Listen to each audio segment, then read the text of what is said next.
मैं राधे श्याम पाल आपका स्वागत करता हूं विश्व सेवा संघ के इस खास चर्चा में। आज हमारे साथ जो शख्स हैं वो किसी पहचान किसी परिचय के मोहताज नहीं हैं।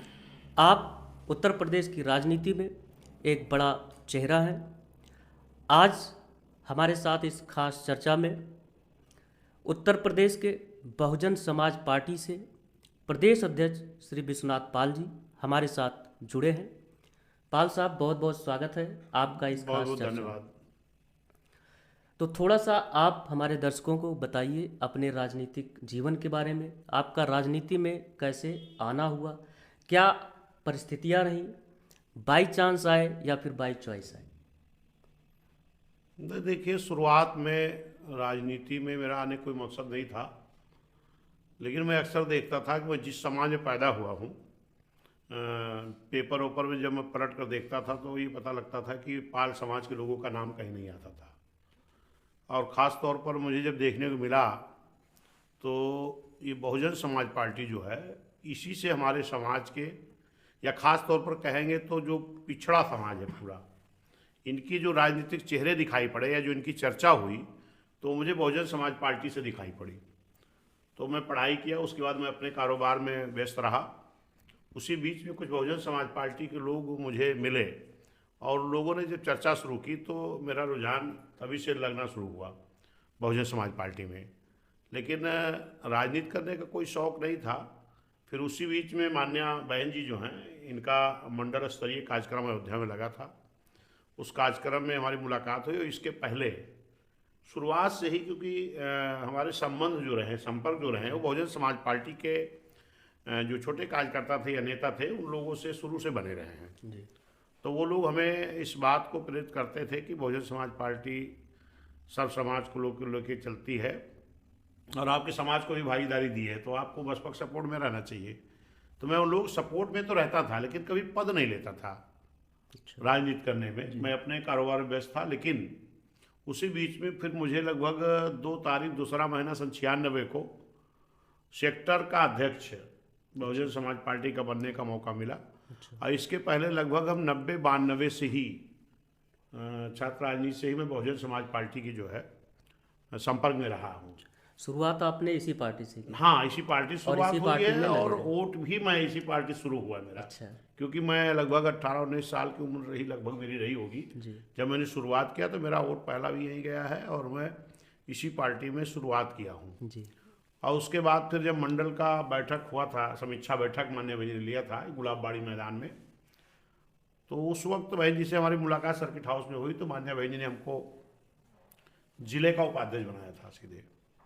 फिर उसके बाद भाईचारा कमेटी में फिर बढ़ते गया आगे, कोऑर्डिनेटर उत्तर प्रदेश का प्रभारी सामाजिक भाईचारा संगठन का 2008 में राजस्थान प्रदेश का प्रभारी बना के माननीय बहन जी ने भेजा। फिर उधर भी मैं काम करीब 1-2 महीना, चुनाव पीरियड 2008 के चुनाव में मैं रहा उधर। जी। फिर इधर आया, लगातार लगा रहा। अभी इधर हमें लगता कि 20 दिसंबर जी। 2022 था, शायद 2022 में संजोग ही था कि 20 दिसंबर को मेरा जन्मदिन भी है। हाँ, उस और उसी दिन सुबह ही माननीय बहन जी का जी। फ़ोन आया जी। कि वहाँ जो हमारे रहते हैं माननीय मेवालाल जी, राष्ट्रीय महासचिव हैं, बहन जी के निजी सचिव भी हैं, अच्छा। उनका फ़ोन आया कि बहन जी आपसे मुलाकात करेंगी 4-5 बजे। जन्मदिन के दिन? हाँ, उसी दिन मेरा जन्मदिन भी था। अच्छा। तो मैं पहुँचा हूँ तो माननीय बहन जी को शायद ये जानकारी भी नहीं रही होगी, एक संजोग रहा अच्छा। या रही होगी, ये मुझे क्लियर नहीं है। लेकिन उसी दिन फिर माननीय बहन जी ने हमको उत्तर प्रदेश की कमान सौंपने काम किया। माननीय बहन जी ने कहा कि आप बहुत दिनों से मैं देख रहे हूँ कि जो भी जिम्मेदारी आपको दी जाती है बड़ा ईमानदारी से, निष्ठा से उसको आप निभाते हैं। जी। और मुझे उम्मीद है कि आप इस प्रदेश में बहुजन मूवमेंट को या पार्टी को बहुत आगे, बहुजन समाज पार्टी को आगे बढ़ाने का काम करोगे। तब से मैं बहुजन समाज पार्टी में काम कर रहा हूँ। जी। जी। एक आम कार्यकर्ता से आपने शुरुआत करी, वर्तमान में आप प्रदेश इकाई का जो है नेतृत्व कर रहे हैं, इसको आप किस रूप में देखते हैं? देखिए, एक बहुजन समाज पार्टी जो एक ऐसी पार्टी है जिनको माननीय कांशीराम साहब माननीय बहन जी ने बनाया है। जी। इस देश में तमाम राजनीतिक दल थे और 1952 से वोट पड़ना शुरू हुआ है। मुझे तो लगता है कि अगर 1952 से वोट पड़ना शुरू हुआ, तमाम राजनीतिक दल थे, तो फिर बहुजन समाज पार्टी को बनाने की जरूरत क्यों पड़ी? उस पर जो मुझे जानकारी मिली है माननीय बहन जी के द्वारा, मानवर कांसीराम साहब जी के भी हमने कई सभाएं मीटिंगें देखी थी, तो ये पता लगा कि इस देश का जो संविधान बनाया है डॉक्टर बी आर अम्बेडकर साहब ने बनाया है, और बाबा साहब ने उस संविधान में वोट का अधिकार सभी जाति धर्म समाज के लोगों को बराबर कर दिया है। अगर वोट का अधिकार सबको बराबर का है तो सभी जाति धर्म समाज के लोगों को राजनीतिक भागीदारी भी मिलनी चाहिए, लेकिन ऐसा नहीं हुआ। जब बहुजन समाज पार्टी बनी तो मानवर कांसीराम साहब ने भी कहा कि इस देश में 78 ऐसी जातियां हैं जो पिछड़ी समाज की हैं, जिनको वोट देने का अधिकार तो बाबा साहब दे के गए, लेकिन उनको वोट लेने का अधिकार नहीं है, यानी उनको चुनाव लड़ने का अधिकार नहीं है। और बाबा साहब ने एक बात और कही थी कि इस देश का संविधान मैं बहुत अच्छा बनाया हूं, लेकिन अगर इस देश की हुकूमत करने वाले लोग इस संविधान को ईमानदारी से लागू नहीं करेंगे तो अच्छा संविधान भी अच्छा काम नहीं कर पाएगा। और ये देखने को मिला। इस बात को किसी नेता ने नहीं देखा, माननीय कांसीराम साहब माने बहन जी ने देखा कि अगर संविधान में व्यवस्था है तो इस देश के दलों को या हुक्मरान के लोगों को सबके लिए काम बराबर करना चाहिए। लेकिन मेरा मानना है कि जो खास तौर पर ये पिछड़ा समाज ओबीसी समाज है, जिसकी आबादी 52% देश में है, लेकिन जो राजनीतिक भागीदारी थी, जो डॉक्टर बी आर अम्बेडकर साहब कह करके गए थे कि राजनीति की एक ऐसी मास्टर चाबी है जिससे सभी मंद विकास ताले खोले जा सकते हैं, तो ये चाबी हम पिछड़ों से दूर क्यों रखी गई, ये एक चिंतनीय विषय था। लेकिन धन्यवाद देता हूं मानवर कांसीराम साहब मान्या बहन जी को, जिन्होंने जब बहुजन समाज पार्टी बनाई तो एक नारा दिया कि जिसकी इतनी संख्यावारी उसकी उतनी हिस्सेदारी। उसके तहत बहुजन समाज पार्टी ने सब समाज के लोगों की भागीदारी दी।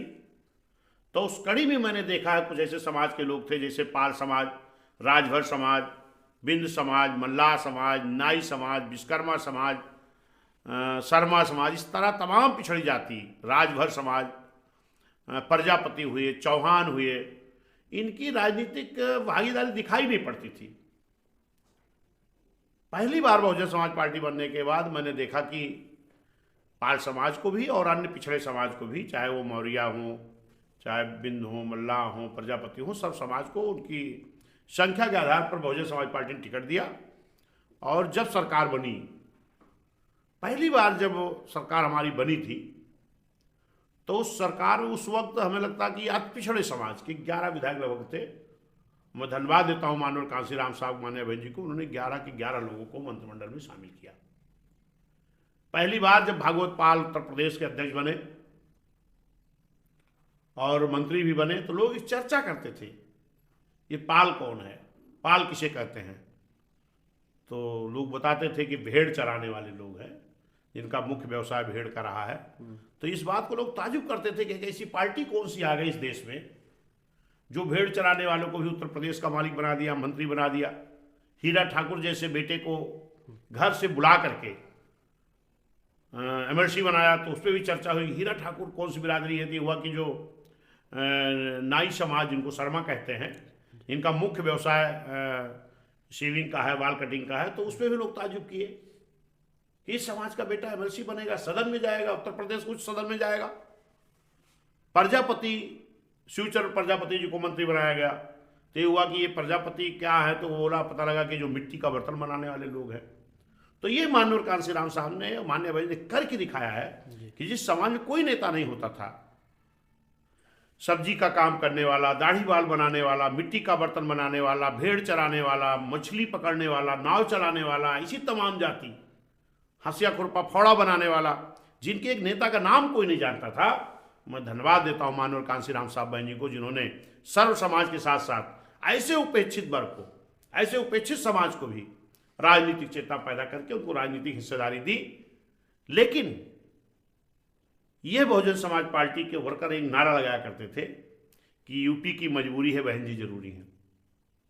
जब यहाँ एससी एसटी समाज, पिछड़ा समाज, अति पिछड़ा समाज, मुस्लिम समाज और कुछ न्याय पसंद ब्राह्मण क्षत्रिय वैश्य समाज के लोग भी बहुजन समाज पार्टी के साथ खड़े हुए। लेकिन जो सरकारें हमारी बनी थी, 4 साढ़े 4 महीना की सरकार पहली बार बनी, गठबंधन से बनी, और जिन लोगों ने सरकार को बनाया उन्हीं लोगों ने 4.5 महीने बाद गिरा दिया। क्यों? क्योंकि बीएसपी अच्छा काम कर रही थी, मान्या बहन जी अच्छा काम कर रही थी, वो अच्छा काम लोगों को अच्छा नहीं लगा, सरकार गिरा दी गई।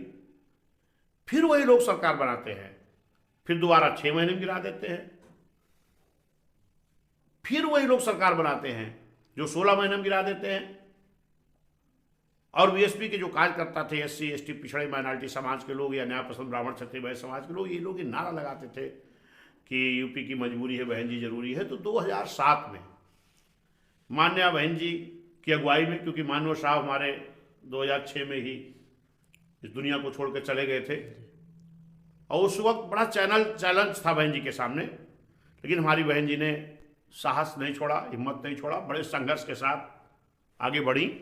और पूरे बहुजन समाज के जो नौजवान थे, जो हमारे लोग थे, सब समाज के लोग मिल करके उन लोगों ने ठाना कि हम बहन जी को अब फिर से पूर्ण बहुमत का मुख्यमंत्री बनाएंगे, ताकि सरकार को, जो बहन जी अच्छा काम करती हैं, तो इस सरकार को कोई गिरा ना सके।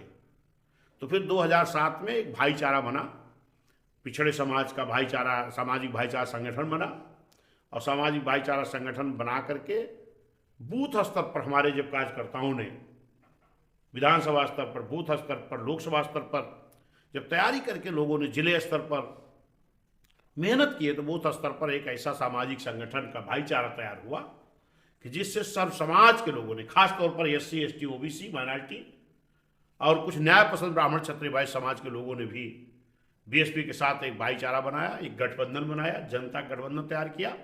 बिना किसी दल के गठबंधन के इस देश के बड़े प्रदेश उत्तर प्रदेश में पूर्ण बहुमत से बहुजन समाज पार्टी की सरकार 2007 में बनी। जैसा कि देखा जा रहा है कि आजकल अधिकांश पार्टियों में परिवारवाद एक तरह से हावी है, तो क्या बहुजन समाज पार्टी में भी ऐसा कुछ देखने को मिल रहा है? नहीं, बहुजन समाज पार्टी वैसा कुछ नहीं है, क्योंकि मान्या बहन जी ने, जो हमारी राष्ट्रीय अध्यक्ष है, उन्होंने कभी न परिवार बसाने के बारे में सोचा, न उनका कोई परिवार है। उनके भाई बहन भी जो हैं वो भी एक बहुजन समाज पार्टी के अंग हैं, और मान्या बहन जी पूरे बहुजन समाज को अपना परिवार मानती हैं, और इन्हीं पूरे बहुजन समाज के लिए मान्या बहन जी लगातार संघर्ष कर रही, काम कर रही हैं।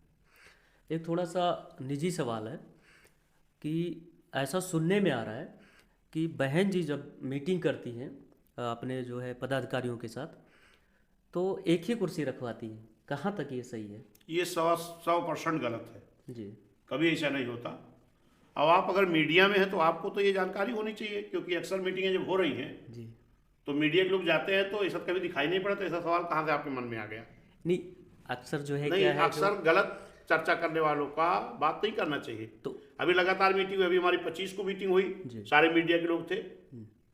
2 मार्च को मीटिंग हुई, सारे मीडिया के लोग थे, सारे लोग गए थे बहन जी के हाल में जहाँ मीटिंग चल रही थी, जी, पूरे प्रदेश की थी, ऑल इंडिया मीटिंग हुई, तो उसमें तो कोई जमीन पे नहीं बैठा था।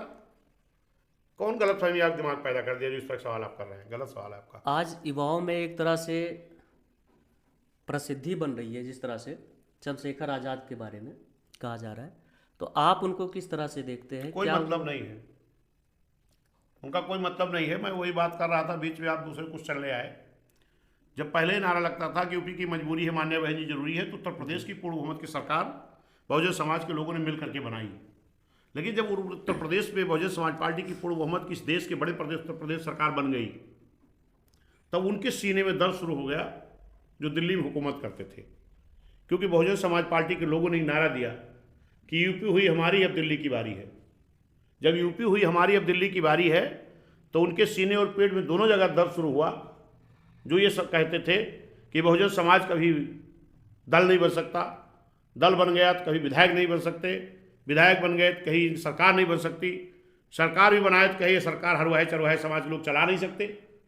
इस सब में बहुजन समाज पार्टी टॉप पे रही। ऐसी सरकार मान्य बहन जी ने चलाई कि जो सरकार आज तक किसी ने नहीं चलाई थी। जो काम इस देश की हुकूमत में 75-76 सालों में लोग नहीं कर पाए, वो काम मान्या बहन जी ने एक देश के बड़े प्रदेश उत्तर प्रदेश में मात्र 6 साल 6-7 महीने में करके दिखाया। और जब फिर ये नारा लगा कि यूपी हुई हमारी, अब दिल्ली की बारी है, तो उनके सीने में दर्द जब शुरू हुआ, तो वो लोग जो बहुजन समाज के झंडे तले, मानव साहब मान्या बहन जी की अगुवाई में जो एक बहुजन समाज इकट्ठा हुआ था, ये एक भाईचारा बना था 2007 में बहन जी के संघर्ष से जो एक भाईचारा बना था, इसको तोड़ने के लिए फिर लोग षड्यंत्र करने लगे। जो पिछड़ा इकट्ठा था, एससी इकट्ठा था, मुस्लिम इकट्ठा था, इसको तोड़ने की साजिश होने लगी कि कहीं ये लोग दिल्ली पे कब्जा न कर ले। इसी का नतीजा है कि हमारे बीच से जिस राजभर समाज के एक भी विधायक नहीं बनते थे, मान्य बहन जी के बदौलत चाहे सुखदेव राजभर जी हो, चाहे रामचंद्र राजभर जी हो, चाहे अनिल राजभर जी हो, दर्जनों लोग बने। निषाद समाज में लाइन से लोग बने, कई दर्जन लोग, धर्मराज निषाद, विभूति निषाद, राम भुआल निषाद, तमाम लोग बने। प्रजापति में शिवचरण प्रजापति, जोगीलाल प्रजापति, लोकेश प्रजापति, पाल में तो भागवत पाल, दयाराम पाल, रामशंकर पाल, अयोध्या पाल, मथुरा पाल, राम अवतार पाल, सतीश पाल, एसपी सिंह बघेल विधानसभा सांसद गए, श्री रामपाल विधानसभा सांसद गए, प्रभावती पाल एमएलसी बनी, प्रताप सिंह बघेल एमएलसी बने। कई दर्जन लोग जिनको लोग सपने में नहीं सोचते थे, जब इनको सबको भागीदारी बसपा ने दिया, ये समाज इकट्ठा हुआ। तो जिनको ये एकता अच्छी नहीं लगी, उन लोगों ने समाज के बीच में जा करके एक भाईचारा तोड़ने का लोग काम करना शुरू किए। और जब भाईचारा तोड़ने काम किए तो जो लोग ये एकता को पसंद नहीं करते थे, वो लोग राजभर समाज के बीच में गए और कहे कि एक शेड्यूल कास्ट समाज की बेटी मुख्यमंत्री हो गई, आप कब बनोगे? एक भ्रमित पैदा करने किया। तो उन लोगों ने कहा नहीं, बहुजन समाज पार्टी की बदौलत, बहन जी के बदौलत हमारे समाज के भी कई कई मंत्री तो बन गए, जो कभी एक भी नहीं बनते थे। आज कई दर्जन मंत्री हमारे हैं। लेकिन नहीं, उनके बीच में ये कहा गया, उनके बीच में ये कहा गया कि आप मुख्यमंत्री कब बनोगे, मुख्यमंत्री कब बनोगे, आप भी दल तैयार करो, मुख्यमंत्री बन जाओ। इसी तरह निषाद समाज में कहा गया दल बन जाओ। लेकिन जब वो दल बन गए तो जो झोलाधारी लोगों ने दल बनाने में उनके बहुजन समाज से अलग करके करने का काम किया था, उन लोगों ने फिर दिल्ली बुलाया और आप आ जाओ। आप अकेले क्या कर पाओगे? जिन्होंने दल बनाया उन्होंने अकेले क्या कर पाओगे? फिर उनको अपने साथ गठबंधन किया और बहुजन समाज में एक खंड खंड करने का काम किया। अब पिछड़े समाज का एक भी नेता नहीं था, उनमें दल बना करके इनको अलग करने का काम किया। शेड्यूल कास्ट समाज में कोई दल नहीं था। यह आप अगर गौर करोगे तो 2007 में जब पूर्व बहुमत की सरकार बीएसपी की बनी, उसी के बाद ये तमाम छोटे छोटे दल बनाए गए। लेकिन ये समाज समझ रहा है, ये एससी एसटी समाज, पिछड़ा समाज, ये समझ रहा है कि हमारे बीच में दल तैयार किए जा रहे हैं खाली हमको खंडित करने के लिए। इसलिए इन लोगों का कोई मतलब नहीं है। अभी लोकसभा में आपने देखा है, राजभर समाज, हमारे ओम प्रकाश राजभर जी बड़े भाई हैं, उनका दल तो बनवा दिया गया, लेकिन आज फिर उनको खत्म करने की साजिश ही भाजपा रच रही है। गठबंधन में लोकसभा चुनाव चल रहा था, कितने टिकट दिया गया? एक सीट दिया गया, वो भी कहा गया अपने परिवार को लड़ा लो बस। संजय निषाद जी को खाली एक टिकट दिया गया, कहा गया अपने परिवार को लड़ा लो बस। बहन अनुप्रिया पटेल जी को गठबंधन में शामिल किया, कहा गया एक टिकट दिया जाएगा। एक और उनको एससी सीट बगल की शायद दी गई। लेकिन क्या हुआ? ओम प्रकाश राजभर जी का भी बेटा लोकसभा हार गया, संजय निषाद जी का भी बेटा हार गया। क्यों? क्योंकि समाज अपने आप को ठगा महसूस कर रहा है कि हम तो अपने समाज के दल के साथ गए, लेकिन हमारे समाज का नेता अपने बेटे के टिकट पर पूरे समाज को बेच दिया है। एक अपने बेटे के टिकट के चक्कर में पूरे समाज को ट्रांसफर वहां करा रहा है जिन लोगों ने हमको कोई भागीदारी नहीं दिया। आज वो समाज भी फिर से एक आशा भरी निगाह से बहुजन समाज पार्टी की तरफ देख रहा है और सब लोग कह रहे हैं कि इससे अच्छा तो, इन दलों से अच्छा तो हमारी बहुजन समाज पार्टी थी, जहां हमको कई कई टिकट मिलते थे, कई कई मंत्री विधायक होते थे। आज तो ये जिसके साथ हमारे नेता जो जातीय दल बना बना करके दल तैयार किए हैं, ये जब गठबंधन करने गए तो उनको एक टिकट दिया गया उनके बेटे को। और समाज भी आज कह रहा कि क्या दल आपने अपने बेटे के लिए बनाया है? दल अपने लिए बनाया? इससे अच्छा तो हमारी बहुजन समाज पार्टी है। और निश्चित है ये भाईचारा तैयार होगा। फिर से अभी मान्य बहन जी ने 25 तारीख को एक बैठक लेने का काम किया है। पूरे ओबीसी समाज, पूरे पिछड़े समाज को जोड़ने के लिए एक जिला स्तर पर भाईचारा संगठन बना है, जिसमें एक संयोजक बनाए गए एक एससी, एक ओबीसी समाज के, और विधानसभा स्तर पर भी एक एससी, एक ओबीसी समाज के, और सर समाज को जोड़ करके, सर समाज को तैयार करके, भाईचारा एक बना करके फिर से बहुजन समाज पार्टी 2007 के तर्ज पर उत्तर प्रदेश में सरकार बनाएगी। और एससी, एसटी, ओबीसी, मुस्लिम और न्याय पसंद ब्राह्मण, क्षत्रिय, वैश्य समाज सबके ऊपर जो आज अत्याचार हो रहा है, अन्याय हो रहा है, जो इनके हक छीने जा रहे हैं, आज तो मैं देख रहा हूं क्या हो रहा है इस प्रदेश में, क्या चल रहा है। कोई राणा सांगा की बात कर रहा है, कोई औरंगजेब की बात कर रहा, अरे भाई, ये किसी भी समाज के किसी भी पुरखे हैं या किसी समाज के महापुरुष हैं, उन पर किसी को टिप्पणी करने का अधिकार नहीं है। ये जो पक्ष विपक्ष के लोग लड़ रहे हैं, ये नौजवानों की रोजगार पर कब बात करेंगे, छात्रों की शिक्षा पर कब बात करेंगे, किसानों पर कब बात करेंगे, इस देश में अत्याचार हो रहा गरीबों पर इसकी कब बात करेंगे, महंगाई चरम सीमा पर इससे कब बात करेंगे। ये जो लड़ा करके आपस में भाईचारा पैदा करके ये समाजवादी भाजपा कांग्रेस के लोग मिलकर के जो एससी और क्षत्रिय को लड़ाना चाहते हैं, हिंदू मुसलमान को लड़ाना चाहते हैं, भारतीय संविधान को ईमानदारी लागू नहीं करना चाहते हैं, ये बहुजन समाज पार्टी नहीं होने देगी। ये देश सभी जातीय धर्म समाज का है। बाबा साहब ने जब इस देश का संविधान बनाया तो उन्होंने उस संविधान में सभी जाति धर्म समाज के लोगों ने बराबर का अधिकार दिया है। जो भी राजनीतिक दल है, इनको बाबा साहब के संविधान की ईमानदारी से लागू करके सभी जाति धर्म समाज के लोगों को न्याय देना चाहिए। इस देश की आज़ादी के वक्त भी नारा लगा था, हिंदू मुस्लिम सिख ईसाई बौद्ध पारसी भाई भाई। देश की आज़ादी के लिए सभी जाति धर्म समाज के लोगों ने खून की हेली खेली। लेकिन आज क्या हो रहा? आज देश मेरे अकेले बाप का है, ये किसी का नहीं है। ये देश बहुजन समाज का है, ये देश बाबा साहब के बनाए हुए संविधान का है। ये देश बाबा साहब बनाए हुए संविधान चलेगा और इस संविधान को बहुजन समाज पार्टी इस देश की हुकूमत करके ईमानदारी लागू करके सबको न्याय देने का काम करेगी। ऐसा क्या कारण रहा कि आकाश आनंद जी को पार्टी का नेशनल कोऑर्डिनेटर बनाया गया और उसके बाद फिर उनसे जो है वो पद ले लिया? देखिए, ये नए आकाश आनंद जी के साथ ऐसा कुछ नहीं हुआ है। बहुजन समाज पार्टी में इसमें भी कई बार कई नेशनल कोऑर्डिनेटर रहे और कई लोग रहे हैं। देखिए, हमारे यहाँ नेता एक मान्य बहन जी हैं, हम सभी लोग कार्यकर्ता हैं। चाहे माननीय हमारे आकाश आनंद जी हैं, वो भी बहुजन समाज के कार्यकर्ता रहे, मैं भी बहुजन समाज पार्टी कार्यकर्ता हूँ, और तमाम लोग जो बसपा से बाहर हैं या अंदर हैं, सब बहुजन समाज पार्टी कार्यकर्ता हैं। हमारे यहाँ नेता मान्य बहन जी हैं। मान्य बहन जी जो निर्णय लेती हैं, पूरी बहुजन समाज पार्टी को वर्कर मान्य बहन जी के साथ खड़ा है। तो इसका क्या मतलब माना जाए कि पाल जी कहीं ना कहीं रिमोट कंट्रोल से चल रहे हैं बहन जी के?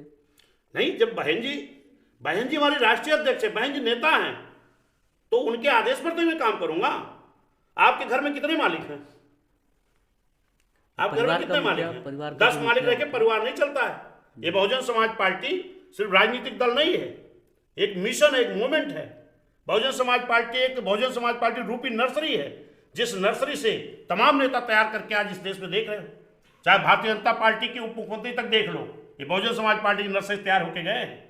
चाहे समाजवादी में जो लाइन सांसद दिखाई पड़ रहे हैं, ये भी बहुजन समाज पार्टी नर्सरी तैयार होके गए हैं। बहुजन समाज पार्टी एक सोच है, विचारधारा है, महापुरुषों का एक मिशन है। इस मिशन को लेकर के मानव साहब चले, इसके पहले बाबा साहब चले, बाबा साहब के बाद मानव साहब लेकर चले, मानव साहब के बाद मान्य बहन जी लेकर के मिशन चल रही। हम लोग इस मिशनरी सिपाही हैं, हम किसी के रिमोट कंट्रोल नहीं चलते हैं। एक विचारधारा की पार्टी है, विचारधारा का अगुवाई मान्य बहन जी कर रही हैं। हम सब लोग बहुजन समाज पार्टी के साथ हैं। पाल साहब, आप जिस बिरादरी से आते हैं, जिस समाज से आते हैं, पाल, बघेल, धनगर, गडेरिया, ये समाज उत्तर प्रदेश में काफ़ी अधिक संख्या में निवास करता है।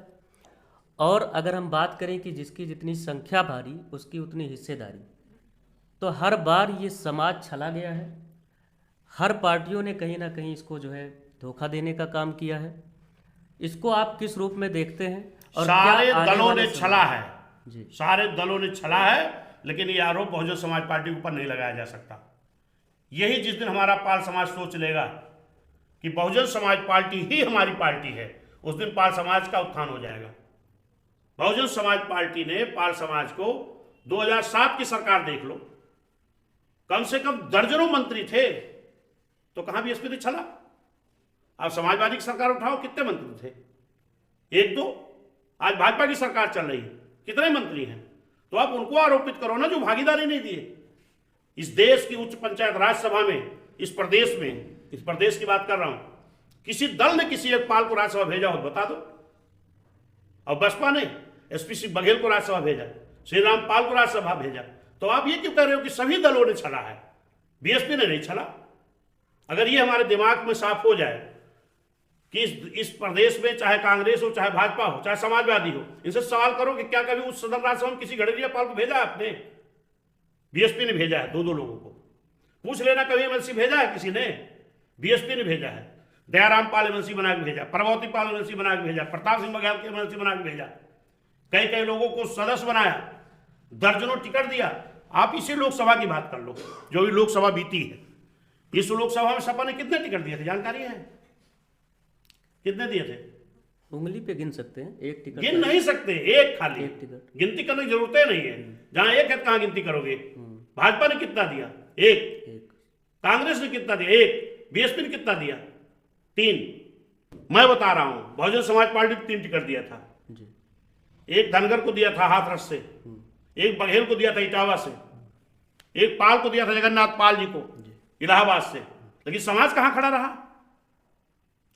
अगर ये समाज पूरी तरह से खड़ा होता यही कह करके कि हमको भागीदारी बहन जी ने दिया है, हमको भागीदारी बीएसपी ने दिया है, हम बीएसपी के साथ खड़े होंगे, तो मजबूर होकर के सपा कांग्रेस भाजपा के लोग हमारी भागीदारी देने के लिए मजबूर हो जाते। लेकिन हमारे समाज के लोग तो बेचारे जगन्नाथ पाल को नहीं दिए वोट भाई।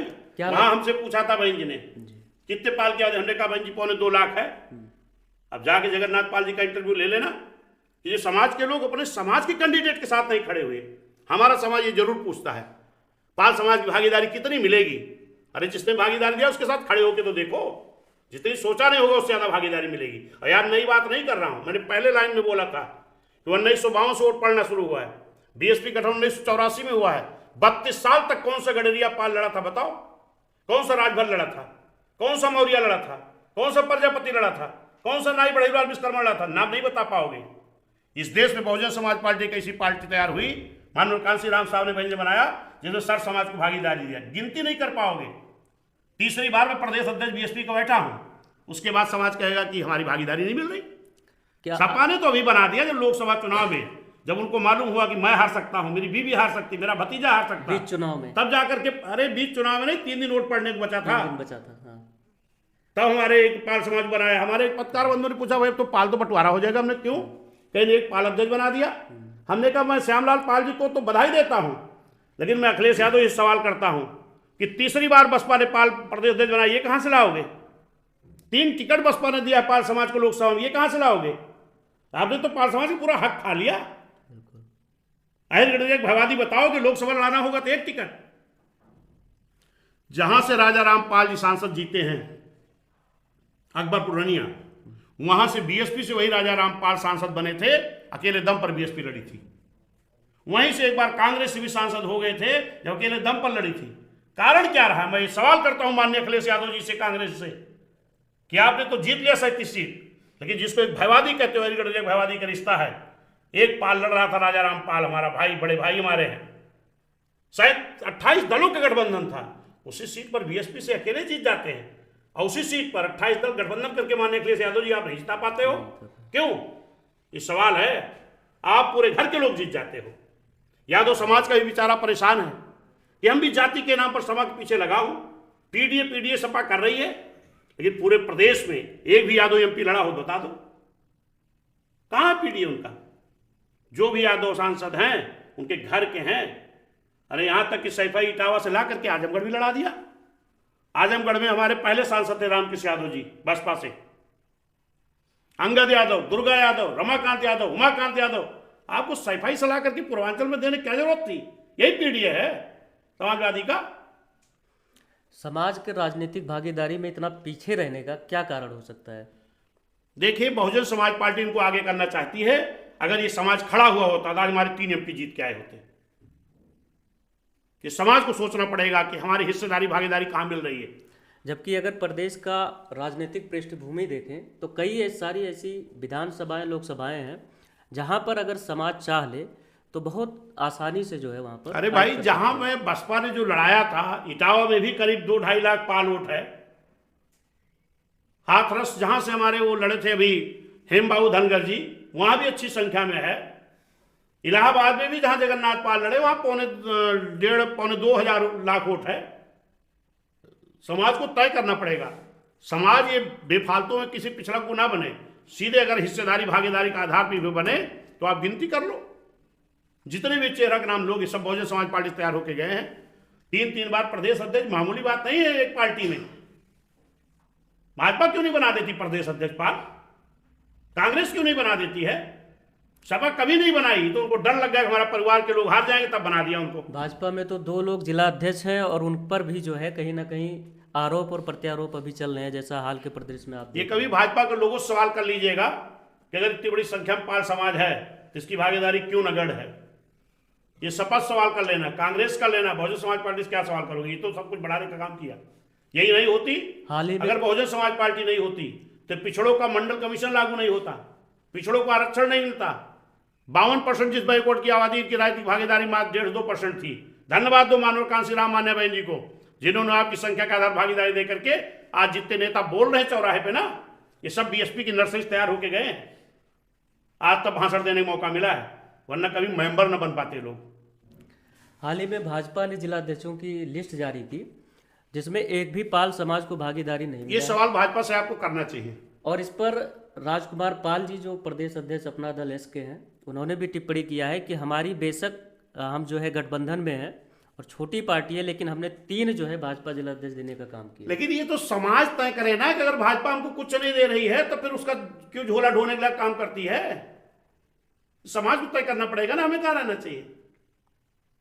इतना समझदार समाज को बहुजन समाज पार्टी ने बना दिया है, वरना तो राजनीति नहीं करते कभी। जितने भी नेताओं नाम लोगे, 90% 95% नेता पिछड़े समाज के बहुजन समाज पार्टी की नर्सरी तैयार होकर के गए हैं। ये एहसान हमारे पिछड़े समाज के लोगों को बहुजन समाज का मानना चाहिए और फिर से बहुजन समाज पार्टी साथ खड़ा होना चाहिए, ताकि बहुजन समाज पार्टी रूपी नर्सरी से फिर हर समाज के नेता तैयार किए जा सकें। क्या भविष्य में चंद्रशेखर आजाद से आपका गठजोड़ हो सकता है? ऐसा कुछ कोई मतलब नहीं जिसका, उसका क्या करोगे? हमने कहा ना कि बहुजन समाज पार्टी को डर को देख करके SC ST पिछड़े भाईचारा को तोड़ने के लिए ये दल बनाए गए हैं। वो अपने आप का अस्तित्व बचाने में परेशान है। अभी लड़े तो थे, मिल्कीपुर चुनाव हुआ था, जब उपचुनाव 9 सीट का हुआ, बीएसपी लड़ी तो समाजवादी के लोगों तमाम निडोरा पीटे कि बसपा तो भाजपा की भी टीम है, बसपा लड़ गए इसलिए हार गए। ये मिल्कीपुर हमारे जिले की सीट है, चुनाव हुआ, बसपा नहीं लड़ी, चंद्रशेखर लड़े तो थे। कितना वोट पाए मालूम है? कितना पाए हैं? नहीं जानता। ऐसे लोग नाम ना लिया करिए बेकार में, जिनका कोई अस्तित्व नहीं है। 5000 भी नहीं क्रॉस कर पाए, बीएसपी नहीं लड़ी थी। फर्जी में इनको लोग विकल्प बनाते हैं, सांसद हो गए, सांसद हो गए। अरे इसके पहले भी आज भी केंद्र में मंत्री भी SC समाज के, भी उनकी भी चर्चा करो। केंद्र में मंत्री हैं SC समाज के, उनकी भी चर्चा करो ना। पिछले कुछ चुनावों में जमकर विपक्ष द्वारा ये प्रचार प्रसार किया गया कि कहीं ना कहीं बसपा जो है भाजपा की बी टीम बन चुकी है। ये वही लोग प्रचार करते हैं जो भाजपा की बी टीम बनकर के काम करते हैं। समाजवादी के राष्ट्रीय अध्यक्ष ने और केजरीवाल जी ने किसको बी टीम कहा था? कांग्रेस को भाजपा का बी टीम कहा था। फिर अकेले बसपा के नाम क्यों लेते हो? बीएसपी तो कभी रही नहीं। बीएसपी एक ऐसी पार्टी जिन्होंने भारतीय जनता पार्टी की एक ओर से प्रधानमंत्री कुर्सी को भी ढकेलने का काम किया है। ये वही लोग हैं जो चुपके से सदन में जब मिलते हैं तो अमित शाह जी को एक पर्ची पकड़ाते हैं, कोर्ट भाषा है। ये वही लोग हैं जिनको एक डर था कि अगर इंडिया गठबंधन में कहीं बसपा आ गई तो भाजपा पूरे देश से साफ हो जाएगी। ये ठेका समाजवादी ने लिया था भारतीय जनता पार्टी के द्वारा कि बीएसपी नहीं आनी चाहिए गठबंधन में। बहन जी शुरू से काम अकेले लड़ेंगे। अगर बहन जी कह रही हम अकेले लड़ेंगे तो ये डर सपा को क्यों घेरे था? क्योंकि सपा ने भाजपा से ठेका लिया था कि बसपा ना आ जाए वरना भाजपा पूरे देश से साफ हो जाएगी। और इसके लिए क्या किया सपा ने? बहन जी कह रही हैं अकेले लड़ेंगे। इसके बाद भी रामगोपाल यादव जी क्या कह रहे हैं? अगर बीएसपी बसपा गठबंधन में इंडिया में आ गई तो हम बाहर चले जाएंगे। माननीय अखिलेश यादव जी कह रहे हैं बीएसपी आई गारंटी कौन लेगा? अरे माननीय अखिलेश यादव जी, आपने नीतीश जी की गारंटी नहीं मांगी, आपने ममता दीदी की गारंटी नहीं मांगी, आपने जयंत की गारंटी नहीं मांगी, फिर बीएसपी गारंटी मांगने वाले कौन हो आप? बी टीम का काम तो कांग्रेस भाजपा सभी लोग एक में मिले हैं। सपा भाजपा कांग्रेस सब एक मिले हैं क्योंकि ये लोग इस देश में भाईचारा बिगाड़ना चाहते हैं। संविधान को आज तक लागू नहीं कर पाए पूरी तरह। इस देश में बहुजन समाज पार्टी भाईचारा बनाना चाहती है, इस देश का संविधान लागू करना चाहती है। इसीलिए सारे दल एक होकर के बहुजन समाज पार्टी को पीछे करना चाहते हैं। लेकिन इस प्रदेश की आम जनता ने मन बनाया, इस देश की जनता ने मन बनाया है कि हम लोग बहुजन समाज पार्टी को 2007 के तर्ज पर फिर अकेले दम पर एक भाईचारा बना करके, जनता गठबंधन बना करके फिर बहन जी को लाएंगे, उत्तर प्रदेश का पूर्ण मुख्यमंत्री बनाएंगे। आजकल देखा जा रहा है कि एक नैरेटिव सा चल रहा है कि हर छोटी से बड़ी पार्टियां बहुजन हित की बात करती हैं, संविधान बचाने की बात करती हैं। तो क्या वाकई में संविधान बदला जा सकता है या इसको आप किस रूप में देखते हैं? बहुजन समाज पार्टी इस बात को समझ गया है। बहुजन समाज पार्टी जान रहा है हितैषी कौन है। क्योंकि ये जो संविधान बदलने की बात, बचाने की बात कर रहे हैं, जो बहुजन समाज के हित की बात कर रहे हैं, आपको थोड़ा पीछे चलना पड़ेगा। बहुजन समाज पार्टी की सरकार में मान्य बहन जी बैकलॉग भर्ती कर रही थी। इस भर्ती को कौन रोक लगाया? समाजवादी ने। बहन जी ने SC/ST ठेकेदारी में आरक्षण दिया था, इसको कौन सा रोक लगाया? समाजवादी ने, जो PDA की बात करते हैं। अगर PDA का विकास करना चाहते तो SC/ST OBC की बैकलॉग भर्ती को रोक नहीं लगाते। अगर ये PDA की बात करना चाहते तो ठेकेदारी का आरक्षण नहीं खत्म करते। अगर ये PDA विकास करना चाहते तो प्रमोशन के आरक्षण के बिल नहीं फड़वाते। अगर ये PDA की बात करना चाहते तो प्रमोट अधिकारियों को डिमोशन नहीं करते। ये तो खाली राजनीतिक रोटी सेक रहे हैं, सिर्फ भाजपा के लिए काम कर रहे हैं सब लोग मिल करके। और बहुजन समाज पार्टी को सर्व समाज के लोगों के साथ साथ हमारा बहुजन समाज समझ गया कि हमारा हितैषी कोई है, बहुजन समाज पार्टी है। आने वाले समय फिर बहुजन समाज पार्टी की सरकार बहुजन समाज के लोग एक होकर के मिल करके एक भाईचारा बना करके मुस्लिम समाज को और न्याय प्रथम पिछड़ा SC/ST ब्राह्मण क्षत्रिय वैश्य समाज को भी लेकर के सरकार बनाने का काम करेंगे। योगी सरकार की जैसे विभिन्न योजनाएं हैं, महिला सशक्तिकरण, किसान कल्याण और रोजगार नीति, इस पर आपके क्या मत हैं, क्या विचार हैं? सब झूठा वादा है। यही भाजपा के लोगों ने कहा था कि कांग्रेस को हटाओ, मुझे लाओ, इस देश का काला धन विदेश से लाएंगे। कांग्रेस को हटाओ, नौजवानों को रोजगार नहीं दे रही। कांग्रेस को हटाओ, महंगाई चरम पर है। कांग्रेस को हटाओ, छात्रों को अच्छी शिक्षा नहीं मिल रही। क्या हुआ? क्या विदेश से काला धन वापस आ गया? 2 करोड़ लोग नौकरी मिल गई?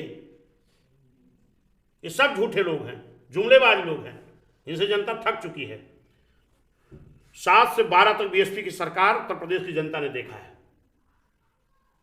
और फिर 17 से 22 तक, 12 से 17 तक समाजवादियों को भी देखा है, और 17 साल तक भाजपा को देख रही है। और जनता जब तीनों की तुलनात्मक अध्ययन करती है तो उसको लगता है कि सिर्फ और सिर्फ बहुजन समाज पार्टी भाईचारा पैदा कर सकती है, बहुजन समाज पार्टी न्याय दे सकती है, बहुजन समाज पार्टी सबको रोजगार दे सकती है, नौकरी दे सकती है। इसलिए जनता बसपा को लाने के वाली है।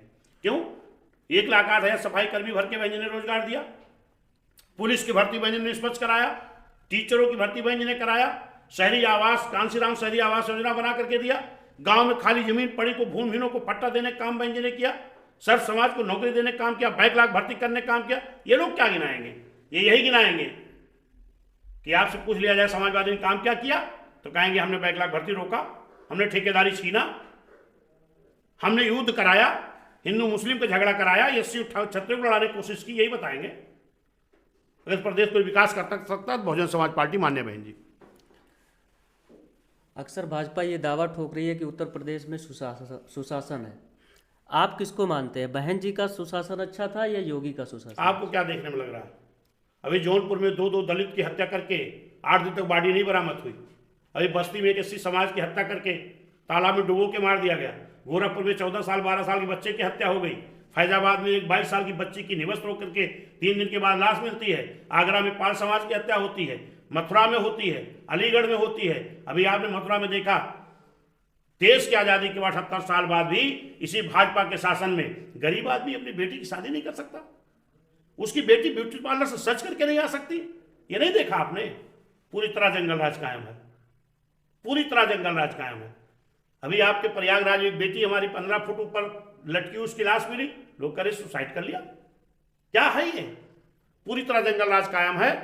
आज आम जनता अपने आप को डरी सहमी हुई है कि सरकार हमको न्याय नहीं मिल सकता, जंगल राज कायम है। और इससे निजात पाने के लिए आम जनता बहुजन समाज पार्टी को लाना चाहती है। आगामी लोकसभा और विधानसभा चुनाव में आपका दल किन मुद्दों को लेकर जनता के बीच में जाएगा, या आपकी रणनीतियां क्या होने वाली?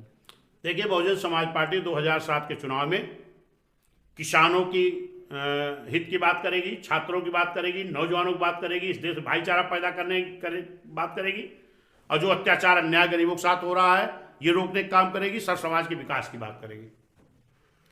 हर पार्टी कहीं ना कहीं दावा ठोक रही है, चूँकि अपना पूरा भारतवर्ष और खासकर उत्तर प्रदेश कृषि प्रधान देश है, किसानों की आय दुगनी होगी, ऐसा भाजपा ने भी अपने घोषणा पत्र में कहा था, और कई सारी पार्टियां ऐसा दावा ठोक रही हैं, लेकिन किसानों की हालत में कोई सुधार नहीं होता। देखिए, BSP सरकार में बैठ में जाकर के देख लीजिएगा, किसानों के हित में सबसे ज़्यादा गन्ने का मूल्य बढ़ाने का काम किया, किसानों के हित का काम किया, किसानों के यंत्र देने का काम किया है। आज किसान तो अपने आप को ठगा महसूस कर रहा है। किसान को 2000 सम्मान निधि भाजपा देने की बात तो करती है, लेकिन उधर से उसकी खाद की बोरी से 10 किलो खाद गायब हो जाती है। तो किसान समझ रहा हमको न्याय मिल सकता, बहुजन समाज पार्टी सरकार मिल सकता। विश्वनाथ पाल जी, आपका बहुत बहुत धन्यवाद कि आपने हमें समय दिया। विभिन्न मुद्दों पर आपने अपनी राय जो है बिल्कुल खुलकर रखा। शुक्रिया। तो साथियों, हम इस खास चर्चा को यहीं पर रोकते हैं। जल्द ही हाजिर होंगे कुछ और नए एपिसोड के साथ। तब तक के लिए नमस्कार, धन्यवाद।